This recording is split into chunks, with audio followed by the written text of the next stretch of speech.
Então, já dando início à minha exposição, a gente precisa, quando a gente fala da falência, entender quais são as finalidades desse processo, né? E o legislador, agora com a reforma recente efetivada no ano de 2020, deixou esses objetivos mais claros no artigo 75. Então, vamos lá. A falência, ao promover o afastamento do devedor de suas atividades, visa a preservar e a otimizar a utilização produtiva dos bens, dos ativos e dos recursos produtivos, inclusive os intangíveis da empresa.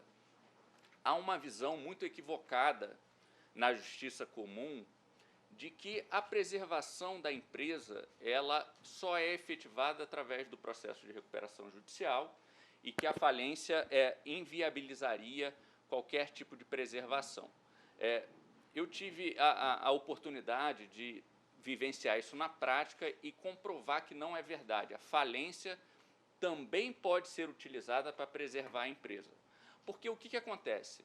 É muito comum que o empresário, por vezes, ele faça alguns tipos de investimento, né, amplie a sua unidade industrial, contrate um maquinário, mas, muito embora aquela atividade seja rentável, ela não produz os lucros necessários para ele pagar os juros dessa dívida que ele precisou contrair para ampliar sua unidade industrial, por exemplo. Então, ele não vai conseguir pagar o banco naturalmente vai executar essa dívida e é bem possível que a execução ela vá buscar bens na própria unidade industrial, né? Vai buscar leiloar aquela unidade industrial e, numa eventual leilão, numa eventual arrematação, caso sobrevenha uma falência, é possível que o juiz da falência, à luz, né, da preservação da empresa, da função social que gira em torno daquele negócio, considerando que o negócio é rentável,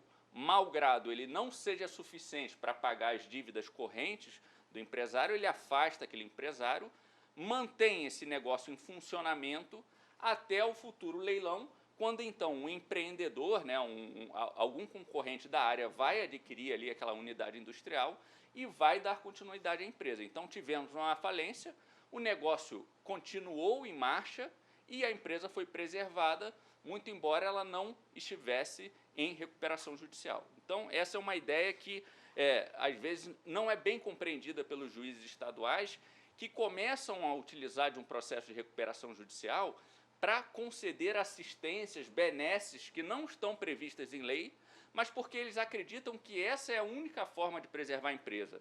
Então elas continuam mantendo uma blindagem patrimonial, continuam deixando os trabalhadores sem pagamento, mesmo aqueles créditos posteriores ao pedido de recuperação judicial, que é um contrassenso. Se a recuperação judicial é destinada para empresas viáveis, como pode ser viável uma empresa que, mesmo após o ajuizamento do pedido, continua não pagando os salários, continua não pagando o tributo e continua não pagando seus fornecedores? Não faz sentido, né? Para essa situação, a solução adequada é a falência e, se houver uma rentabilidade ali, cabe ao juiz afastar o devedor, nomear um gestor de sua confiança que vai administrar aquele negócio até a venda posterior por leilão. Lá em Cascavel eu tive a oportunidade, aconteceu exatamente isso. O negócio não andava para frente, não girava adequadamente, simplesmente porque o controlador não estava administrando, gerindo aquele patrimônio de forma adequada. Nomeado um gestor judicial, em poucos meses aquela atividade que estava no vermelho foi para o azul, comprovando que a empresa, se bem gerida, ela era viável, mas a inviabilidade estava envolvida com aquela situação de dificuldade extremamente profunda daquele controlador. E aí a gente vai para o inciso 2. Permitir a liquidação célere das empresas inviáveis com vistas à realocação eficiente de recursos na economia. Aqui o legislador também se equivocou em colocar a palavra inviável no inciso 2. Muito embora, em regra, realmente a falência envolva tenha como destinatário devedores cujo negócio é inviável, né, há a possibilidade de você também ter uma empresa viável na falência. E, por fim, fomentar o empreendedorismo, inclusive por meio da viabilização do retorno célere do empreendedor falido à atividade econômica. A lei, agora, na reforma, beneficiou o devedor em termos de extinguir a obrigação, criar alguns meios para facilitar o retorno desse empreendedor no mercado. Então, aqui a gente vê efetivamente qual é o escopo da lei, né? A gente precisa entender que empresa, na Lei 11.101, empresa não é o empresário, empresa é a atividade, é essa atividade que está aqui dentro do círculo, né? Essa é a atividade em marcha. Por quê? A empresa, enquanto atividade, ela gera emprego, ela gera função social dos bens de produção, ela gera uma mais-valia, né, o valor da atividade em marcha, e também ela gera tributos. A partir do momento que essa empresa está em marcha, ela está produzindo bens e serviços que nada mais são do que fatos geradores de incidência tributária. Então, há um interesse da sociedade em manter atividades viáveis e rentáveis que produzam emprego, tributos, né, e girem a economia local. Então, isso justifica a criação de um juízo universal para coordenar, de alguma forma, a administração patrimonial desse devedor. Por que um juízo único? Porque há realmente um interesse de manter essa atividade em andamento, o que não seria possível se as execuções espalhadas, a cada dia, a empresa sofresse, por exemplo, uma expropriação do seu maquinário, no dia subsequente, uma penhora do imóvel, que pode inviabilizar o próprio funcionamento dessa atividade, né? Então, o que a falência faz? Essa tesoura que está aí na imagem, ela afasta o devedor da condução do negócio, ela afasta o controlador e ela permite que o juiz, caso observe que essa atividade é rentável, é viável, nomeie um gestor judicial para prosseguir na atividade no intervalo entre a decretação da falência até a futura expropriação, quando se espera que um novo empreendedor do mercado veja aquele negócio em funcionamento e compre aquela atividade em marcha que tem valor para ele e, efetivamente, você mantém emprego, mantém a função social dos bens de produção, mantém a atividade em marcha, mantém a geração de tributos e aí, subsequentemente. A ideia de um juízo único também administrando o patrimônio do devedor falido diz respeito a tratamento igualitário dos credores. A gente sabe que nas execuções individuais predomina aquela regra de quem chegar primeiro no patrimônio tem direito de receber na frente dos demais, mesmo que ele se encontre na mesma categoria. O legislador ele teve uma outra concepção quando ele criou a legislação de insolvência. Para o legislador, como é um problema generalizado e que afeta a todos, seria injusto que aqueles credores mais sagazes, às vezes aqueles que têm mais capacidade econômica de promover uma execução célere, de se antecipar nos atos constritivos, seria injusto que ele fosse beneficiado em detrimento daqueles credores, por vezes mais hipossuficientes, que, por não conseguirem a mesma agilidade na execução, ficariam aí desprovidos de qualquer tipo de satisfação do seu crédito. Então, a ideia é reunir todos os credores num grupo em que ele tem interesses semelhantes, estão numa mesma classe, e pagar esses credores de acordo com, rateando o patrimônio e pagando igualmente esses credores. Essa é a ideia, então, do juízo universal, permitir um tratamento igualitário entre os credores de mesma classe. E aí surge, então, a dicotomia entre a prestação jurisdicional do juiz da insolvência e a prestação jurisdicional da Justiça do Trabalho. Decretada a falência, o que acontece com os processos da Justiça do Trabalho? a gente verifica aqui, então, qual é a grande preocupação do juízo universal. O juízo universal ele não está preocupado com o empresário, com aquele que foi afastado do controle da empresa.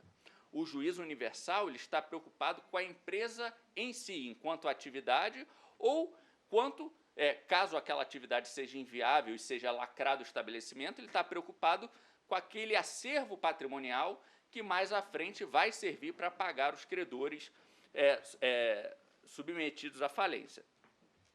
Só que, decretada a falência, paralelamente, os juízes do trabalho estavam com execuções individuais ou estavam com processos de conhecimento em curso. O que fazer nesse caso? De acordo com a Lei 11.101, o artigo 6º, parágrafo 1º, indica que tanto a recuperação judicial quanto o processo da falência não afetam o processo de conhecimento. A Justiça do Trabalho continua com a competência plena para definir as questões de direito material, principalmente até a liquidação do crédito trabalhista. Liquidado esse crédito, o que fazer, então, quando a falência é decretada? Prevalece, a falência, diferentemente da recuperação judicial, não divide os credores naqueles dois blocos de sujeitos e não sujeitos. Isso não existe na falência. A falência é um único bloco em que todos os credores estão sujeitos aos efeitos da lei. E aí, então, não cabe nenhum tipo de prosseguimento da execução na Justiça do Trabalho, a menos que essa execução esteja voltada para redirecionar a execução em relação aos coobrigados. Desconsideração da personalidade jurídica, extensão para alcançar o grupo econômico. Muito embora a gente vai ver daqui a pouco a gente vai verificar que houve uma alteração legislativa um pouco estranha, a gente vai ver qual é a melhor interpretação a respeito do tema. Mas ainda prevalece que a execução na Justiça do Trabalho pode prosseguir com relação aos coobrigados. Mas, liquidado o crédito, independentemente do prosseguimento ou não, o procedimento mais correto, e aqui a gente vai falar em procedimento prático que se espera da Justiça do Trabalho, é que ela faça uma certidão de crédito nos moldes que exige a lei e encaminhe essa certidão de crédito, certidão para habilitação do crédito, para o administrador judicial. Fica muito na dúvida em direção a quem encaminhar. Eu vi que o TST recentemente publicou um procedimento indicando que esses ofícios devem ser encaminhados para a Justiça Comum. Eu vou ser bem sincero, como juiz, a decretação da falência ou o processamento de uma recuperação judicial é um horror em termos de quantidade de ofícios que a gente recebe diariamente. Vocês imaginem, às vezes, uma empresa que tem 3.000, 5.000 funcionários, milhares de contratos pelo Brasil. Mas vamos imaginar o caso da Oi, por exemplo.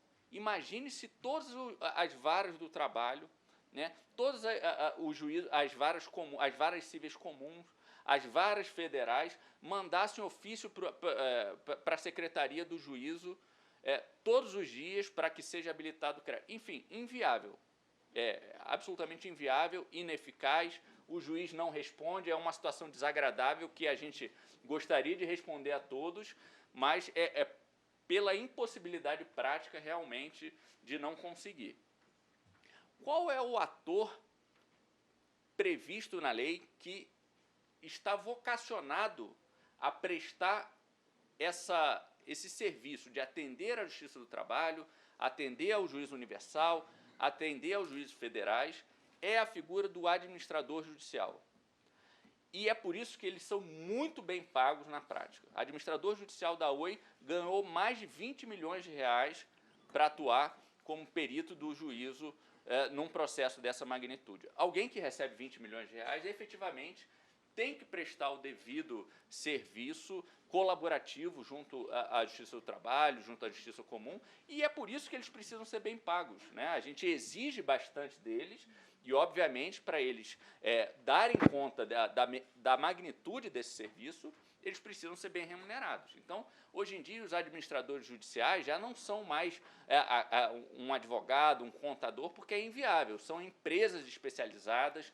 Você já tem, às vezes, até aquelas empresas de auditoria, Deloitte, KPMG, atuando como administradores judiciais, dada a magnitude do problema e da complexidade desse processo. Então, o administrador judicial é a pessoa vocacionada para isso. Ah, mas o administrador judicial não responde. Aí a gente vai adentrar naqueles mecanismos judiciais que o Poder Judiciário tem para forçar a resposta de alguém. Eu acho que o TST andou muito bem ao esclarecer que o administrador judicial não administra, não é sócio, não tem participação, não tem interesse nenhum na empresa, mas isso não significa que ele não tenha obrigações perante a justiça que devem ser cumpridas sob pena das consequências legais, né, que nós, como juízes, a gente sabe que nem todo mundo atende de forma colaborativa com a justiça e é por isso que a gente tem os mecanismos de multa, estabelecer a extrainte. Ah, mas está multando o administrador judicial, é uma violação ao entendimento do TST? Não, porque a multa ao administrador judicial não está relacionada à dívida da empresa, a uma desconsideração da personalidade, ela decorre do descumprimento das obrigações legais desse administrador judicial.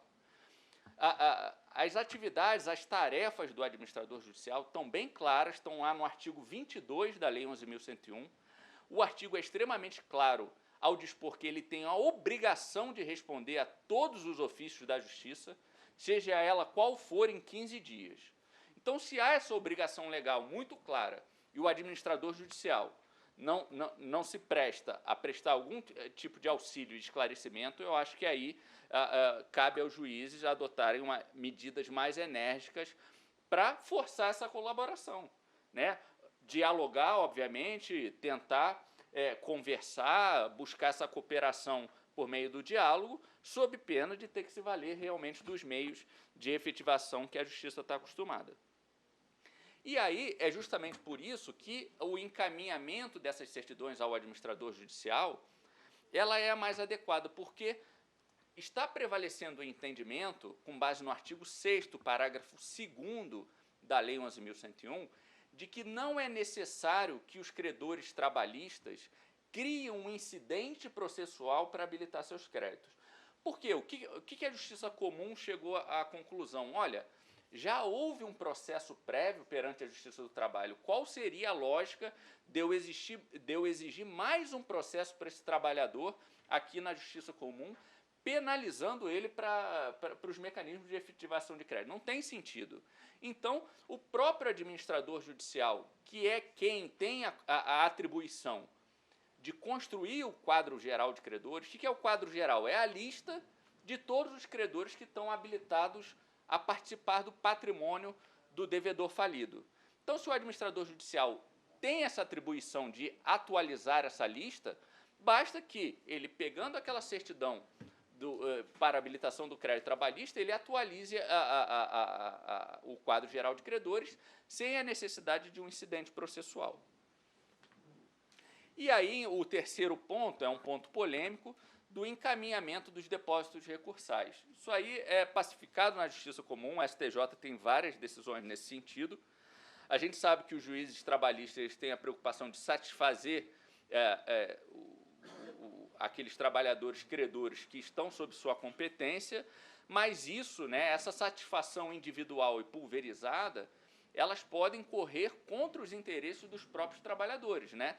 De você criar o quê? Uma situação desigual. Você vai ter trabalhadores que receberam aquele depósito recursal que estão depositados no processo dele, mas outros que não vão receber absolutamente nada, o que vai criar uma situação desigualitária entre os credores de mesma classe, né? O que não é desejado, o que não foi o desejo do legislador, que quis realmente dar um tratamento igualitário, e para isso é preciso reunir todo o patrimônio perante um único juízo.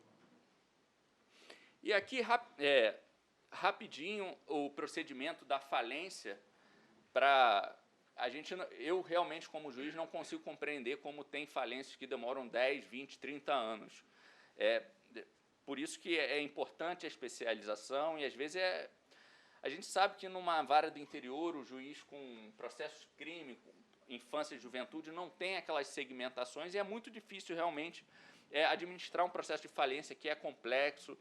Mas, assim, nada justifica também uma tramitação por 10, 20, 30 anos, porque o procedimento é relativamente simples. Você decreta a falência, você arrecada e avalia todo o ativo daquele devedor falido, você faz a alienação, paga de acordo com o quadro geral de credores e encerra o processo. São 5 passos relativamente simples. Pode ter responsabilização, extensão, isso são questões laterais, mas a estrutura principal do processo é essa. Olha, é uma execução coletiva. Você reúne todos os credores, reúne todo o patrimônio, vende tudo e paga de acordo com a ordem legal. Não tem muito mistério.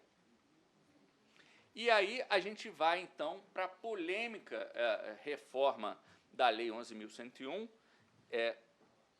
A gente precisa, para contextualizar essa reforma da Lei 11.101, a gente precisa fazer uma conexão entre o panorama político que vivencia o país e as alterações que foram feitas. Então, a gente tem acompanhado por uma série de decisões e mudanças legislativas que o país caminha num movimento de flexibilização de certos direitos da Justiça do Trabalho. Eu não vou avaliar aqui se isso é bom ou ruim, mas um fato de que está havendo essa flexibilização, seja por meio da terceirização, sobre a reforma trabalhista que teve, e os efeitos dessa política também podem ser sentidos na Lei 11.101. A maioria das alterações legislativas não foram em benefício do trabalhador, foram, na verdade, para atender a outros princípios da lei, como preservação da empresa ou, de alguma forma, auxiliar o empresário em crise ali a gerir aquela situação, mas não foi efetivamente uma lei que buscou tutelar de forma mais larga os direitos trabalhistas. Então, a reforma, vocês vão encontrar muitas mudanças que, na verdade, caminham em sentido contrário ao interesse do trabalhador, como é o artigo 82A, parágrafo único, que eu vou ler aqui para a gente tentar compreender qual foi a finalidade do legislador. A desconsideração da personalidade jurídica da sociedade falida para fins de responsabilização de terceiros, grupo, sócio ou administrador por obrigação desta, somente pode ser decretada pelo juízo falimentar com a observância do artigo 50 do Código Civil. Teoria maior, então, que o legislador está falando que deve ser aplicado na falência e que, em tese, somente o juízo falimentar poderia desconsiderar a personalidade jurídica dessa sociedade falida. É óbvio que a redação da lei evidencia um lobby muito claro de quais interesses esse artigo atende, né? Quais interesses estão sendo atendidos pela norma. Dificultar a desconsideração da personalidade jurídica, né? E concentrar o poder de desconsideração num único juízo interessa muito mais aquele que está envolvido no processo, porque é um recurso que pode resolver se há a desconsideração ou não, né? O juiz desconsiderou, ele recorreu para o tribunal falou que não tem desconsideração, pronto, acabou, nunca mais se ouve falar em desconsideração em local algum. Mas, quando eu li esse artigo, a primeira coisa que eu falei com os colegas era que havia um retrocesso muito grande e a Lei 11.101, ela precisa ser interpretada de forma sistemática. Não faz sentido, numa lei que busca abranger todos os credores, busca alcançar todos os credores de um mesmo devedor, que você utilize a teoria maior, sendo que, dentre esses credores, você tem trabalhadores, consumidores e diversas outras questões, né, crédito ambiental, enfim. Pode ter várias questões sensíveis que a própria sociedade, em outros diplomas legislativos, já considerou a teoria menor aplicável para esses casos. Então, se o próprio legislador, quando foi tutelar o consumidor, quando foi tutelar o trabalhador, quando foi tutelar o meio ambiente, considerou que seria mais adequado para a tutela desse direito material a aplicação da teoria menor, por que na falência, obrigatoriamente, o juiz falimentar, que está em contato com todos esses direitos, teria que aplicar a teoria maior? Isso já foi o primeiro desconforto que causou entre os juízes do caso. E aí, naturalmente, já temos os primeiros precedentes a respeito do tema. Há decisão para tudo quanto é lado, como uma redação desse quilate pode gerar. Aqueles que são mais literais vão falar, olha, o legislador falou somente, é somente, e aqui não tem que se discutir. Mas o TST falou, olha, aqui a gente tem que aplicar adequadamente, fazer uma interpretação sistemática. A legislação de insolvência ela é direcionada ao juízo falimentar, então o juízo falimentar, quando for aplicar desconsideração, ele, se for o caso, observa o artigo 50. Mas isso não impede a Justiça do Trabalho de aplicar desconsideração nos processos de sua competência, né? Isso já tem 2 precedentes do TST, do ministro Alexandre Agar Belmonte e Maurício Godinho Delgado, um precedente recente, agora de setembro. No STJ, ministro Salomão foi no mesmo sentido. O ministro Salomão falou, olha, realmente não tem... haverá uma quebra aí da sistematicidade da lei, da proteção de certos direitos materiais sensíveis, mas já é claro que isso vai gerar polêmica no próprio STJ. Em vermelho aqui está uma decisão monocrática da ministra Maria Isabel Gagliotti, que aplicou literalmente a lei. É somente o juízo falimentar, e ela monocraticamente tem dado provimento aos conflitos de competência sobre desconsideração da personalidade jurídica. Por coincidência, essa matéria chegou no STF nesse ano. Ministro Barroso, numa decisão monocrática, analisou e também teve o mesmo entendimento do TST. O ministro Barroso falou, olha, não parece que a exegese do artigo 82A ela esteja direcionada a impedir a desconsideração na Justiça do Trabalho. A gente sabe que, muito embora seja uma decisão monocrática, qualquer manifestação do STF a respeito de temas sensíveis é relevante para definir essas questões. Agora, quando vai ficar esvaziado o poder de desconsideração da Justiça do Trabalho? E aí eu vou explicar a lógica. Se o juízo da falência ele desconsidera também, porque ele viu fraudes por lá, quando há essa desconsideração na justiça comum, cai a competência da Justiça do Trabalho para prosseguir nas execuções em andamento. Mas por que isso? Por que cai? Porque aí se tem a ideia de que o tratamento igualitário vai precisar ser feito também na falência. Porque ao invés de... o que poderia ocorrer na Justiça do Trabalho? Você poderia ter um juiz que desconsiderasse e outro que não desconsiderasse. E aí você ia ter questões anti-isonômicas entre credores de mesma classe. E como a execução coletiva, a desconsideração atinge a todo mundo, efetivada a desconsideração num processo coletivo, cai a desconsideração nos processos individuais e a questão passa a ser tratada exclusivamente na Justiça Universal. Então, para todos os fins, prevalece a ratio, né, a lógica dessa súmula 581 do STJ, de que onde se lê a recuperação judicial também pode se aplicar a falência, né, que permite o prosseguimento das execuções contra devedores solidários por conta da desconsideração da personalidade jurídica. Então, essa súmula 581, a mesma ratio dela pode ser aplicada para falência no caso de desconsideração. Outro artigo, outra previsão sensível da reforma é essa prevista no artigo 10, parágrafo 10, redação nova. O credor deverá apresentar pedido de habilitação ou de reserva de crédito em, no máximo, 3 anos contado da publicação da sentença que decretar a falência, sob pena de decadência. Eu confesso que eu não conheço muito os prazos da Justiça do Trabalho, mas se isso implicar uma redução do prazo da prescrição ou da decadência do crédito trabalhista, me parece que é inconstitucional nesse ponto pelas proteções que estão previstas na Constituição Federal. E, obviamente, essa disposição não pode ser aplicada retroativamente. Esse prazo de 3 anos passa-se a contar a partir da entrada em vigência da lei. E aí, muito embora isso seja tema de uma próxima palestra, eu resolvi aqui demonstrar qual é a ordem de pagamento numa falência, né? Muito embora os artigos estejam espalhados, eu fiz uma bolinha aqui, 1, 2, 3, 4, porque muitas vezes falam, não, mas o credor trabalhista está protegido na falência porque ele é o primeiro a receber. Não é bem assim, tá?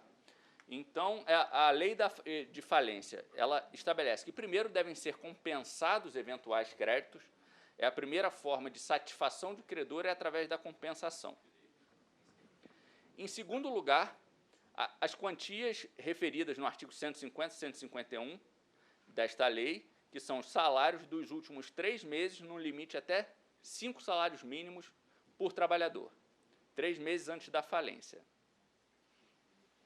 Aí vem, em quinto lugar, os créditos derivados da legislação trabalhista ou decorrentes de acidentes de trabalho relativos a serviços prestados após a decretação da falência. Então, lá em Cascavel, teve o processo da diplomata, né? Foi aquilo que eu falei para os senhores.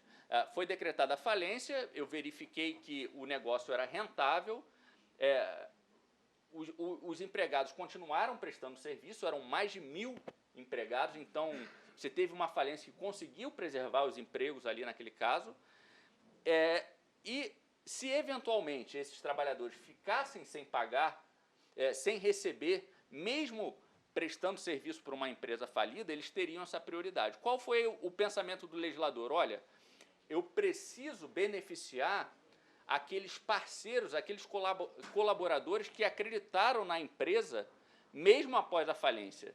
Se eles realmente tiveram a coragem de continuar prestando serviço durante o processo de falência, eles realmente têm que ter uma prioridade no momento do recebimento do seu crédito.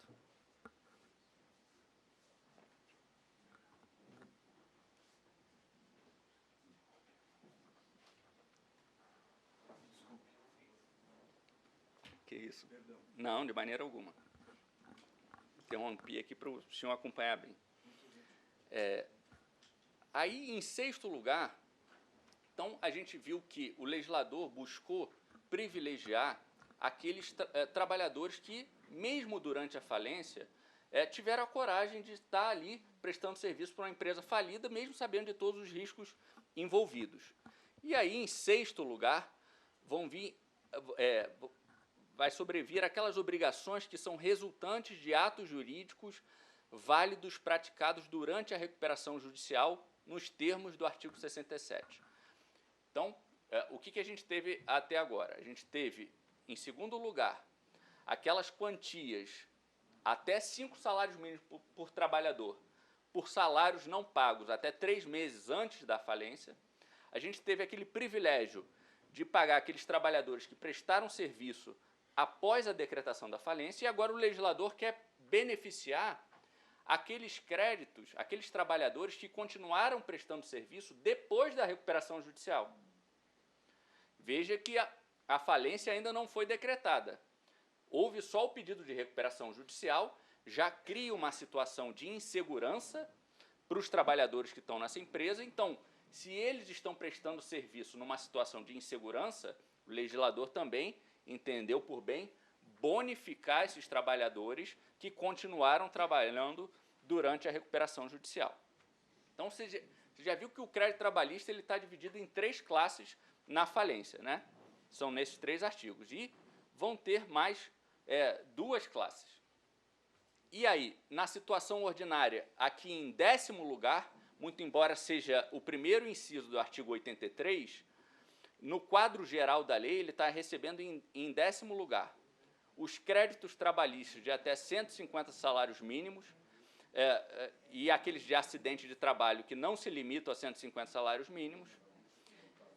E, em 13º lugar, aqueles créditos acima de 150 salários mínimos que estão lá na posição de quirografário. Então, o crédito trabalhista se divide em 5 hipóteses na falência.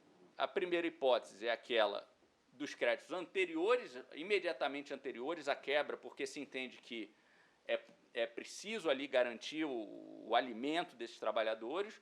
O segundo é para beneficiar aqueles trabalhadores que tiveram coragem de trabalhar durante a falência. Em terceiro, aqueles trabalhadores que tiveram coragem de trabalhar durante a recuperação judicial. E depois, na falência, aqueles credores que não se enquadram nessas hipóteses, os demais até 150 salários mínimos ou sem o teto, nos casos de acidente do trabalho. E aí os créditos quirografários, que são aqueles acima de 150 salários mínimos. Vamos traçar aqui uma linha para a gente entender, então, essa linha temporal que corta a classificação desses créditos. No primeiro quadrante do 83, inciso 1 e 6º C, que envolve a posição 10 e 13º, são aqueles credores anteriores à recuperação judicial ou anteriores à falência que não se enquadram naquela situação de 3 meses. Tá certo? No segundo quadrante, a gente tem os credores trabalhistas que prestaram serviço, cujo fato gerador do crédito ocorreu após o pedido da recuperação judicial. Aí houve a decretação da quebra. Aqui a gente tem a situação do credor trabalhista mais privilegiado, que são aqueles créditos cujo fato gerador ocorreu 3 meses anteriores à decretação da quebra e até 5 salários mínimos. E depois você tem a situação dos credores que prestaram serviço após a decretação da quebra.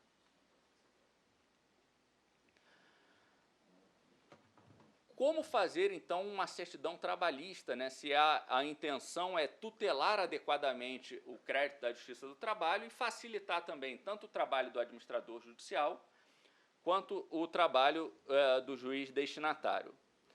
Aí, o primeiro bloco de informações está a qualificação que deve constar nessa certidão trabalhista, nome e endereço das partes, CPF, CNPJ, dados do coobrigado e dados do advogado. Dados do processo, e aí do cálculo, né, da quantia a ser apresentada. É importante que a Justiça do Trabalho, se possível, faça essa classificação de acordo com esses blocos que eu apresentei, porque aí já tutela o trabalhador de acordo com a natureza do seu crédito, da classificação que ele deve realmente ocupar, dizer realmente se o crédito, se o fato gerador do crédito deriva ou não do acidente de trabalho, porque se derivar de acidente de trabalho, não se limita a 150 salários mínimos. E aí fazer a cisão, né, a decomposição desse crédito.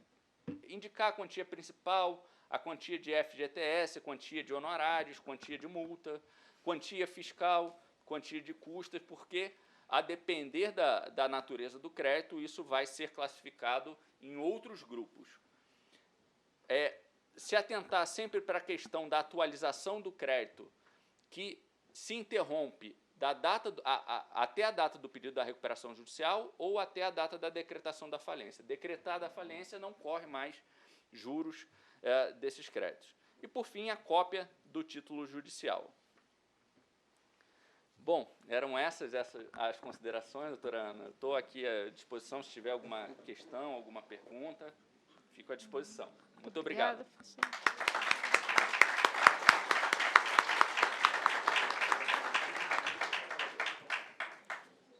Muito obrigada, professor. Foi realmente muito didático para a gente essa apresentação. Nós trocamos algumas ideias antes do professor para terminar a apresentação dele, terminar a preparação. Eu digo que ele nunca mais, doutora Nemes, vai aceitar vir falar na escola judicial, pelo menos se eu for debatedora, porque eu acho que eu fiz ele refazer todo o material dele. Ele me disse que ia começar ainda, né? Porque tem muitas questões práticas que nos incomodam. E eu acho que é esse o nosso grande problema. Então, assim, para começar o debate, só pegando a última parte, a questão dos juros. Nós estamos com um problema seríssimo. Né? Agora, a taxa Selic.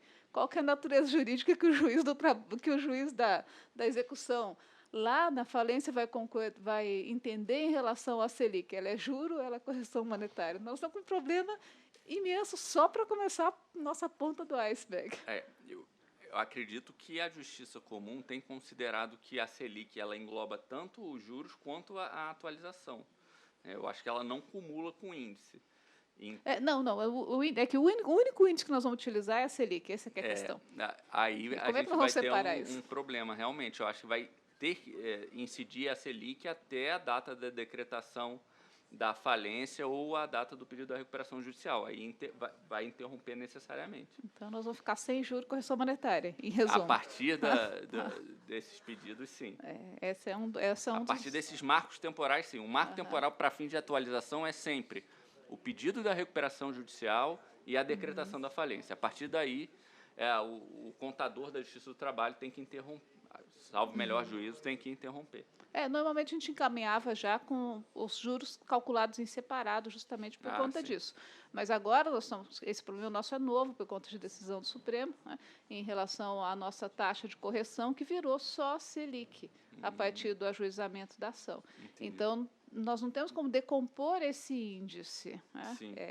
É um dos grandes problemas que a gente tem que enfrentar daqui para frente. Mas eu gostei muito da sua apresentação, professor, porque, na verdade, veio apresentando a vida como ela é. Sim. E é esse que era o nosso objetivo aqui, era a vida como ela é. Porque não dá para a gente esquecer, não dá para a gente deixar de observar, como o professor bem observou, que existe todo um contexto político na elaboração da legislação. E que realmente a ideia da elaboração da legislação está mais proteger a força produtiva do capital aí do que os créditos dos trabalhadores. Então, essa é uma questão que a gente precisa considerar. Mas, como o professor percebeu na pesquisa de jurisprudência do TST, a gente também tem a nossa resistência. Né? Então, são algumas questões que têm nos incomodado bastante. Em relação à desconsideração da personalidade jurídica também, o professor usou uma expressão que é uma expressão que nos preocupa muito no dia a dia, que é a problemática da blindagem patrimonial. De muitas vezes, tanto a recuperação judicial quanto a falência, elas acabarem sendo utilizadas como um mecanismo de blindagem patrimonial dos sócios. Né? E a lei, com as suas modificações, mostra bem isso quando limita a própria atividade do juiz da falência para só declarar a desconsideração utilizando a teoria que é mais favorável aos empresários. Tá? Então, nós temos ali um indicativo político muito claro.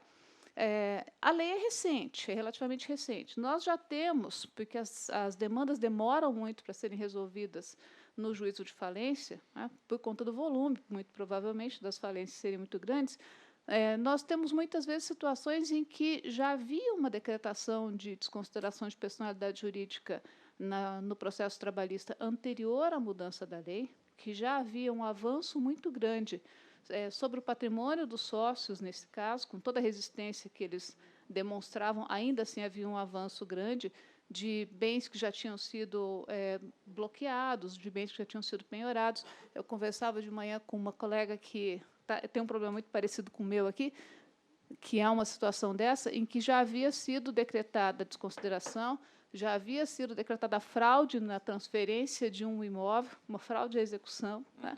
O imóvel já estava penhorado, estava com leilão designado, né?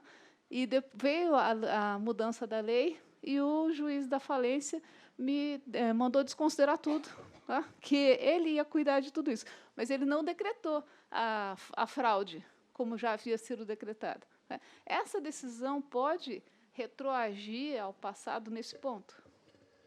O que eu penso, doutora Ana, nesse caso, se a gente considerar o TST, o STF e a posição do Salomão, aí eu acho que é um dos casos que o conflito é em favor da Justiça do Trabalho, porque o que está havendo é realmente um conflito de competência. A doutora entende que tem poderes para prosseguir nessa execução via desconsideração, o juiz universal acha que não, e aí há um conflito, claro, né? Tem dois juízes comentando sobre o mesmo tema de forma diversa.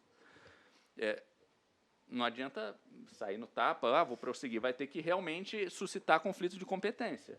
Né? Eu acho que é o caso de... seria bom, né? Eu acho que suscitar o conflito é o melhor fundamento, ou simplesmente continua prosseguindo e considera que, olha, você é absolutamente incompetente para... Mas é óbvio, vai criar uma situação de insegurança jurídica, vai ter uma arrematação que lá na frente pode ser anulada, e aí você cria um distúrbio social, que é o que o Poder Judiciário não quer criar. A gente quer prestar jurisdição com segurança jurídica. Então, eu acho que o conflito de competência, nesse caso, é a medida mais acertada. E aí você já tem um acervo patrimonial, jurisprudencial do TST, do STF, que estão amparando esse entendimento de que o 82A ele não pode ser aplicado, e aí você tem outros argumentos de natureza constitucional. Vedação ao retrocesso, proteção deficiente ao direito material. Né? Então, como você vai aplicar uma teoria maior para tutelar um grupo que é hipossuficiente? Né? O grupo de credores que envolve a tutela do meio ambiente, a tutela do consumidor, a tutela do direito trabalhista, é reconhecidamente, até mesmo pelo STJ, que a aplicação da desconsideração é pela teoria menor, pelo microsistema e pelos interesses ali envolvidos. Então, não tem como aplicar essa ideia da teoria maior, de somente o juízo universal. Eu acho que isso não vai cair, muito embora a questão vá suscitar aí o pronunciamento do STJ. Mas eu, nesse ponto, eu estou com a Justiça do Trabalho. O nosso problema é o STJ.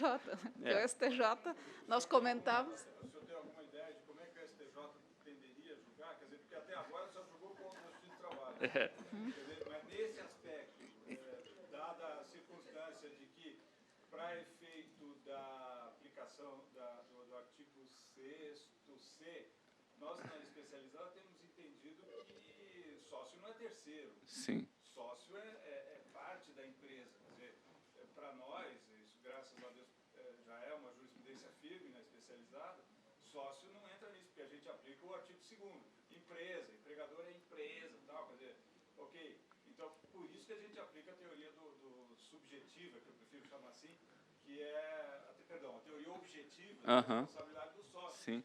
Né? Quer dizer, mas o senhor tem alguma noção se o STJ já se pronunciou? Porque o senhor fez uma frase aí que eu fiquei esperançoso. O senhor disse que já haveria uma tendência no STJ no sentido de preservar essa linha da Justiça do Trabalho? Sim. O STJ ainda não teve... A gente sabe que quem julga o conflito de competência no STJ é a segunda sessão, que é a composição das duas turmas de direito privado. Né? Você tem ministros da terceira e da quarta turma do STJ, que são as turmas especializadas na matéria de insolvência. Essa matéria ainda não foi julgada pela segunda sessão, ainda não teve pronunciamento. Mas o que teve? Teve dois julgados monocráticos, de dois ministros da mesma turma, decidindo em sentido diverso. O ministro Luiz Felipe Salomão, ele é um formador de opinião dentro do STJ. Seja pela experiência, seja pelos anos dedicados à magistratura, ao STJ, ele é realmente uma referência no direito privado. Lá dentro, ele é um formador de opinião. Carrega, geralmente, alguns ministros com ele quando ele delibera sobre determinado tema. Qual a posição do ministro Salomão, citando a doutrina especializada do Dr. Marcelo Sacramone, que é o melhor livro de comentários da Lei 11.101, do Dr. Marcelo Sacramone. O que o Marcelo Sacramone fala? Eu conversei com o Sacramone sobre esse tema. Assim que saiu a lei, ele concordou comigo e incluiu a posição no livro dele. O Sacramone falou, olha, o 82A não pode derrubar a interpretação sistemática de todo o ordenamento jurídico. O juiz tem que preservar os microsistemas. Então, o 82A não vai atingir a Justiça do Trabalho, porque o 82A fala em teoria maior. Se se a Justiça do Trabalho aplica a teoria menor, logicamente, esse 82A não pode alcançar esses créditos. Essa posição foi acolhida pelo ministro Salomão. Ministra Isabel Gagliotti, nas decisões monocráticas dela, está reconhecendo a competência da Justiça Comum. Se esse seu caso, Ana, caísse na relatoria da ministra Isabel Gagliotti, provavelmente ela suspenderia sua execução, porque ela aplicou a literalidade da lei. O legislador falou somente, e essa é uma... Pode mandar um exemplar do Sacramone para ela? Poderia. Eu acho que cairia bem. Mas, assim, qual é o grande diferencial? Tem uma posição do STF, ministro Barroso, em decisão monocrática. A gente sabe que o Barroso ele é bem criticado quando ele atua nas matérias da Justiça do Trabalho. Mas, nesse campo, nessa matéria, o ministro Barroso, que é extremamente rigoroso, vamos dizer, nesse campo, entendeu também que o 82A não impede a competência da Justiça do Trabalho. Ainda que seja uma decisão monocrática, eu acho que é uma decisão de bastante peso para a Justiça do Trabalho invocar, né, conforme eu mencionei ali. Eu confesso que, quando o professor mencionou o ministro Barroso, falei... Não, perdemos de novo, porque a gente, em relação à competência nas questões de falência, não tem sido nem um 7-1, tem sido um 7-0, com gol contra, às vezes, inclusive. Então, está muito difícil para a gente lidar com isso. Isso tem nos deixado muito ansiosos, porque a gente realmente tem uma visão mais social do problema, e se preocupa com aquele nosso jurisdicionado que está todo dia ali e que, muitas vezes, não recebeu nem os 3 últimos salários dos meses antecedentes à decretação da falência, e que talvez até por uma certa falta de técnica no preparo das certidões, e por isso que eu conversei também a respeito da questão da certidão, de como que a gente precisa preparar a certidão, ele acaba não recebendo nem isso no final das contas, né? Então, eu acho que essa mudança na legislação foi um ponto positivo de destacar essas preferências de pagamento, e a gente tem que se adaptar a isso também para fazer uma certidão que seja mais adequada ao entendimento do juiz da falência, porque realmente deve ser uma tarefa hercúlea, ainda mais para quem está no interior, e que precisa lidar com isso junto com todas as outras demandas. Então, é uma situação bem complicada. E eu perguntaria para o professor, que já atuou no interior também, que sabe como que é a situação, o que a gente poderia fazer, nós, juízes do trabalho, para tentar melhorar a nossa conversa com a justiça, com o juiz da vara empresarial, para tentar resolver de uma maneira um pouco mais célebre, sem precisar partir para o tapa, né, do desembargador, né, que eu, particularmente, provavelmente vou perder, né, fisicamente. Então... Muito boa pergunta, Ana. Eu tive todas essas questões que você apontou são questões que me preocupavam também, porque eu estudava na lei que a recuperação judicial era para preservar emprego, era para manter aquela atividade produtiva, e lá em Cascavel, quando eu cheguei lá em 2014, a decretação da falência foi em dezembro de 2015. Porque nesse 1 ano eu não estava entendendo o que estava acontecendo no processo. Eu peguei um processo em andamento. O número de postos de trabalho aumentava. O número de créditos não pagos após o pedido de recuperação aumentava. Denúncia de fraude, de criação de pessoa jurídica com o mesmo objeto social paralelo à recuperanda que estava no horizonte. Eu falei, o que está acontecendo aqui? E foi quando eu decretei a quebra. Mas percebendo, quando eu fui decretar a quebra, obviamente que o juiz, antes de tomar uma decisão dessa, num conglomerado econômico que tem 26 pessoas jurídicas, 26 sociedades, uma pessoa que tinha um poder político na região, uma decisão delicada. A gente sabe como é que funcionam essas coisas. Obviamente, antes de decretar a quebra, eu chamei os peritos da minha confiança que iriam trabalhar no caso. Falei, olha, a atividade é rentável? Eles falaram, olha, é rentável, a empresa está em funcionamento e tal. Eu falei, mas se é rentável, por que não está dando certo, né? Mas, assim, isso me convenceu a decretar a quebra e a determinar a gestão judicial durante a falência. O que aconteceu? Os créditos começaram a ser pagos. Então, depois da falência, você não tinha crédito impago. Você tinha todo mundo sendo pago em dia. O número de empregos subiu. Os trabalhadores estavam felizes, pagos em dia, benefícios e tal. Porque a minha condição para o gestor judicial é a seguinte: eu quero saber se a empresa é rentável. Não é se ela gera caixa, é se ela é rentável, o que eu quero dizer é, ela paga os tributos em dia, paga funcionário, porque tem aquela lenda que no Brasil é impossível pagar tributo, no Brasil é impossível pagar encargo trabalhista, mas todos os empresários estão ricos, viajando de jatinho, cobertura na praia. Então, assim, a minha pergunta para o gestor judicial é: tem como pagar tributo em dia, salário em dia e tocar a atividade? Tem. Foi um maior sucesso. Para mim, foi uma experiência incrível, assim, foi um laboratório social aquilo ali. Porque, primeiro, desmistificou várias ideias que são professadas como a recuperação é para empresas viáveis, falência é para empresas inviáveis. Isso foi provado na prática que não faz sentido. E demonstrou que a falência ela corrige um comportamento estratégico daqueles que querem se utilizar da recuperação judicial para a blindagem patrimonial. Mas, enfim, encurtando o assunto, continuado o negócio, os juízes trabalhistas não estavam entendendo o que estava acontecendo. Natural, é uma situação nova. Os trabalhadores estão trabalhando, mas é falida, mas como é que está? Aí eu falei, vou marcar uma reunião aí.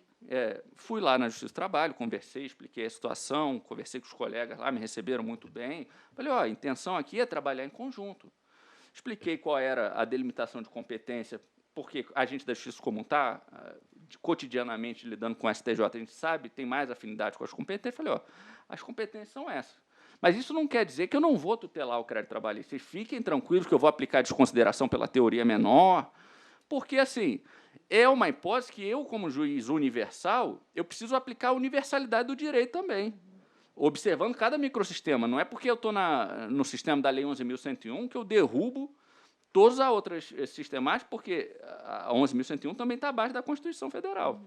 Então, eu tenho que observar todos os microsistemas, e aí, se eu estou lidando com um crédito trabalhista, eu tenho que aplicar a CLT dentro dos meus limites ali de conhecimento, mas eu vou aplicar teoria menor, proteção que é devida, e assim sucessivamente. Isso surgiu muito bem, evitou os conflitos com os colegas, havendo um problema mais delicado, me ligavam, Pedro, aconteceu isso, o que vai fazer, não sei o quê, tem um leilão, o devedor falou que não vai poder acontecer esse leilão, aí eu fui ler lá, não, pode tocar o leilão para frente, não sei. Então, assim, são coisas que eu acho que o diálogo vai facilitar. A reforma, ela beneficiou isso, aprimorou isso com a cooperação judiciária. O que seria o ideal na Justiça do Trabalho, mas conversei com a desembargadora, ela comentou que tem questões sensíveis que eu acho que também deve ser levado em conta. Mas esse movimento dos órgãos especializados na Justiça Comum tem dado muito certo, né? Você colocar juízes e servidores ultra especializados naquela temática, eles vão produzir uma certidão com mais rapidez, vão entender como é que se comunica, a quem eles vão destinar os ofícios, o que deve ser feito. Se isso tivesse na Justiça do Trabalho um corpo de juízes dedicado a devedores em situação de insolvência, eu acho que isso ia facilitar para todo mundo.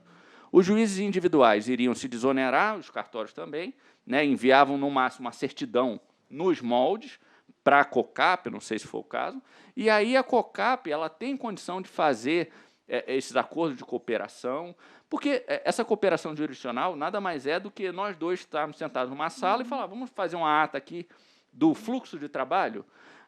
O juiz do trabalho e o juiz da Justiça Comum combinam o seguinte, as certidões serão encaminhadas para o administrador judicial, que terá 15 dias. Né? Então, é fazer um fluxo de trabalho por escrito, é isso. Então, isso pode ser feito pelas corregedorias do tribunal, pelos juízes atuantes.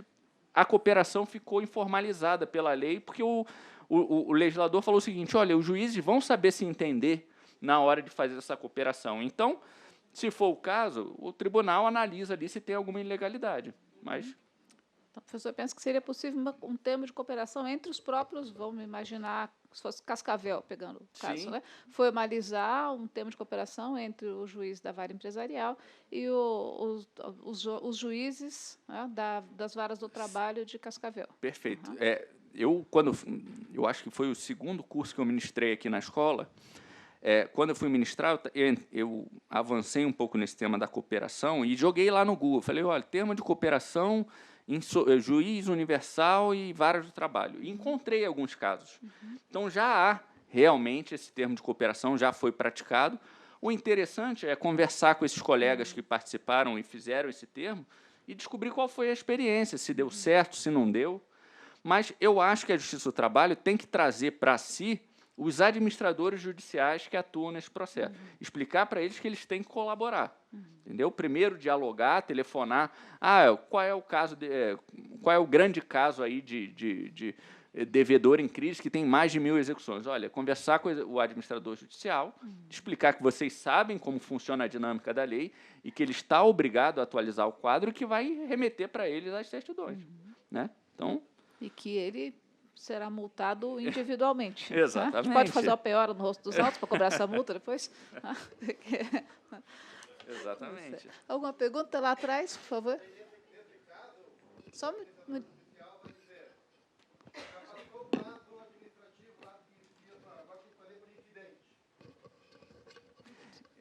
Só que esse prazo da habilitação, pela redação do artigo 6º, parágrafo 2º da lei, ele não se aplica para a Justiça do Trabalho. Por quê?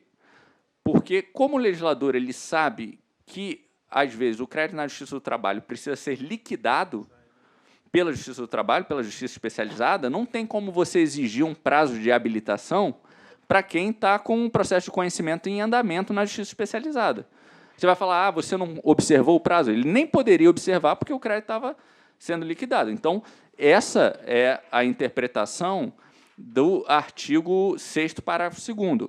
E, na Justiça de São Paulo, é sempre bom, se vocês quiserem fazer uma pesquisa de jurisprudência, o Tribunal de São Paulo, eu adoro meu tribunal, mas o Tribunal de São Paulo, ele, não só por concentrar toda a força econômica do país praticamente toda lá, eles são tradicionais por terem criado a primeira vara especializada de falência, as primeiras câmaras especializadas de falência, recuperação. Então, eles têm um entendimento muito avançado sobre o tema. A própria Corregedoria já fez uma disposição normativa sobre essa questão da habilitação do crédito trabalhista via apresentação de certidão diretamente ao oficial de justiça. Agora, eu não tenho de cabeça esse ato, mas eu sei que a Corregedoria de São Paulo já tem algo estabelecido no tema. Então, se o administrador judicial vier com sua desculpa, você já tem a resposta na ponta da língua falando que esse prazo não se aplica à Justiça do Trabalho, com base no artigo 6º, parágrafo 2º, e aí tem uma série de atos normativos que amparam a sua posição, inclusive da Justiça Comum. Agora, é óbvio que, se o juiz do caso não der um amparo também para a Justiça do Trabalho, o administrador judicial, como ele é nomeado pela juíza da falência e da recuperação, ele vai seguir o posicionamento da juíza, vai conversar com o juiz, olha, estou recebendo as certidões aqui do juiz do trabalho, o que a senhora acha? Ela, não, tem que habilitar por incidente. A meu ver, está errando. Né? Aí, nesse caso, o que eu acho interessante? Os juízes do trabalho provocarem a Corregedoria do Tribunal de Justiça do Paraná. Explicar a situação, que já há vários tribunais entendendo que não precisa de incidente e tal, e que a juíza da vara tal está exigindo incidente. Ver se algo pode ser feito a nível administrativo, eu acho que sim. Né? Mas isso é tudo conversado. Conversar com a juíza do caso, eu acho que é sempre bom. Acho que o desembargador Marco tinha uma pergunta. Sim, obrigado. Pedro, parabéns pela palestra. Traz para a gente muito mais inquietação do que a gente tinha no começo aqui. A gente percebe que temos muito que trabalhar sobre esse tema, porque a controvérsia é grande. Eu fico bastante à vontade agora, apesar de estar muito inquieto, mas é uma inquietude pacífica, assim. Porque não vou partir... primeiro que eu já abandonei a ideia de sair no tapa. Eu acho que já é uma vantagem. E vejo que essa dúvida não é só minha, e não é só da SE, não é só dos juízes que estão aqui, mas é uma dúvida que está lá no STJ também, né? Os próprios ministros do STJ, os ministros do Supremo, também estão perplexos com essas novidades que a lei trouxe, que parece que revolvem uma série de situações. Mas eu queria mencionar aqui 2 pontos que me chamaram a atenção.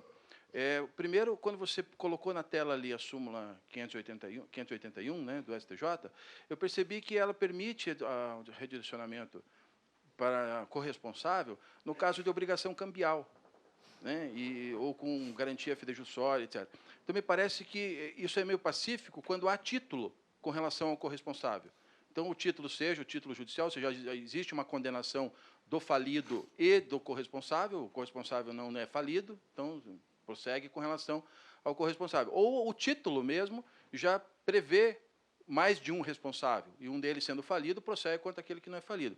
E analisando também a jurisprudência do STJ, que tem um redirecionamento da execução para quem não participou, para corresponsável ou devedor, grupo econômico, no caso de débito fiscal, que eles fazem isso quando, no lançamento da dívida ativa, o lançamento se fez em nome do grupo econômico, ou seja, a título com relação a isso. Aí, a pergunta que eu faço é a seguinte: se esse redirecionamento seria possível na falência, quando não há título, quando isso depende de um IDPJ, quando o devedor ao qual se redireciona não está vinculado à obrigação, seja pela sentença, seja por uma obrigação fidejussória, seja por um título extrajudicial. Então, e essa obrigação vai ser gerada na própria execução por meio de um IDPJ. Então, e aí, como que fica essa situação? Eu posso redirecionar isso no meio da falência? Excelente pergunta, Edmar. Essa súmula 581, apesar de realmente ela estar mais direcionada à questão dos corresponsáveis em virtude de título, né, em virtude da autonomia da vontade, nos julgados em que foi... nesse ponto, a Justiça do Trabalho ela ganha todos os casos no STJ. Nos casos de desconsideração, essa mesma súmula é invocada para amparar e reconhecer a jurisprudência da Justiça do Trabalho para prosseguimento de desconsideração da personalidade jurídica ou alcance do grupo econômico, tanto na recuperação judicial quanto na falência. Então, nesse ponto, por isso que eu acho que o ministro Salomão está resistente a encampar essa mudança legislativa, porque, primeiro, que esse é um posicionamento consolidado no STJ. Então, a Justiça Trabalhista tem, sim, competência para desconsideração na recuperação judicial, tanto na falência. Por isso que o ministro Salomão está resistente com a alteração da lei. Com relação a essa tentativa de barrar a desconsideração na recuperação judicial, isso foi vetado, salvo engano, pelo presidente da República, que era o artigo 6º, parágrafo 10. Então, esse mesmo impeditivo do 82A na falência, o legislador também tinha feito para a recuperação judicial. Isso caiu por veto presidencial. Então, para mim, está um argumento bem claro de que a vontade política era de permitir a desconsideração no caso de recuperação judicial, porque havia uma previsão normativa expressa nesse sentido que foi vetada, 6º, parágrafo 10. Com relação à falência, surgiu agora a polêmica por conta da redação do 82A. A gente já viu que tem entendimento, a questão está sendo discutida. Tem prevalecido que a Justiça do Trabalho tem essa competência. Alguma pergunta mais? Aqui o doutor José Eduardo, e lá atrás também tem mais uma pergunta. Boa tarde, professor Pedro. Parabéns pela exposição. José Eduardo de Pato Branco. Eu fiquei um tanto quanto inquieto com uma ponderação acerca dos juros. Confesso que me parece que, se adotarmos a premissa de que, após a declaração, deferimento do pedido de recuperação judicial ou a decretação da quebra, não incidir nenhuma espécie de juros, sinceramente não sei qual é a solução, né? Mas tenho a impressão de que caminharemos para aquela decisão pretérita do Supremo, que reconheceu a inconstitucionalidade por ofensa ao direito de propriedade, porque o crédito não sofreria qualquer espécie de correção monetária, né, em virtude da impossibilidade de aplicação da Selic, o que lá atrás motivou, inclusive, né, a declaração de inconstitucionalidade no que toca ao uso da TR e sua substituição pelo IPCA. Eu tenho a impressão que o terreno é muito parecido e que conduziu preteritamente ao desfecho, né, que o Supremo adotou. Mas confesso que não sei, não consigo imaginar qual seria a solução adequada para essa problemática. Esse realmente é um tema sensível.